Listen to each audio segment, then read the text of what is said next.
Ashama harka fuune akkam jirtu na keessanii har'a wanta baay'ee barbaachisaa fi wanta adda wayii qabadhee isin dhufee jira. Kan beektanii innis maalidha? Yeroo hedduu daataawwan keenya faayilota garaagaraa piikcharoota haa ta'uu dokumentoota baay'ee nu barbaachisan innaa xiqqafoo yookaan filaashii irra qabannee innaa deemu akka tasaa innaa nu jalaa badu jira. Innaa dokumentoonni kunneen nu jalaa badan gara malee yeroo itti aaru jira. Akkasumas wantoota garaagaraa keessa innaa seenu jira jechuudha. Faayilota baay'ee nu barbaachisan innaa nu jalaa badan jechuudha. Kanaaf faayilota kanneen bifa kamiin baakaaptii godhanneeti akka yoo nu jalaa badan illee salphumatti deebisuu dandeenyuun akkamitti kaawwanna kan jedhu yoo namoota hedduu gaaffiidha. Kan beektan akkuma beektanitti. Kanaafuu karaawwan hedduu qabna. Karaawwan hedduu qabnu keessaa isa tokkichaarraa isa tokko isin agarsiisuu barbaadeetanii.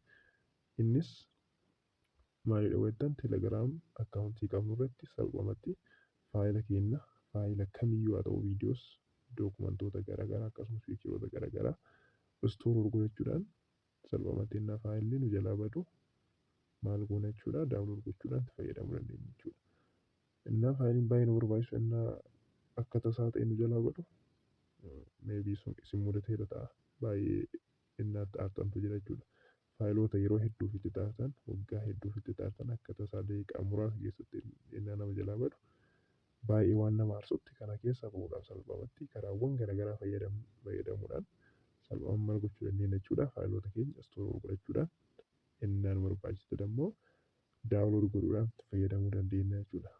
Kanaafuu kan isin agarsiisuu barbaade keessaa tokko teelegiraam akkaawuntii fayyadamnee akkamitti faayilota keenya istoor godhana kan jedhudha. Salphumatti maal goona gara teelegiraam akkaawuntii keenyaa seenna jechuudha.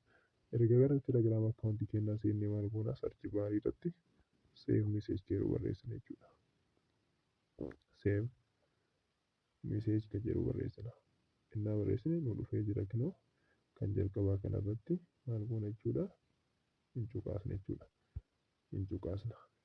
Erga seennee booda kunoo akkuma argitan faayilota baay'ee lakkoofsaan hedduu ta'an istoor irra godhadhee jira jechuudha. Waggoota hedduuf irratti istoor godhadheetiin faayilota hedduu viidiyoo haa ta'u faayilota garaagaraa baay'ee karaa salphaa ta'een tasumaa maal ta'uu danda'u jechuudha. Isin jalaa yoo badallee salphumatti asii daawunlood gootanii deebisuu dandeessan jechuudha. Kanaafuu baay'ee waan namatti toludha. Salphumatti istoor godhattanii innaa isin barbaachisan maal gochuu dandeessanii daawunlood gootanii itti fayyadamuu dandeessan jechuudha.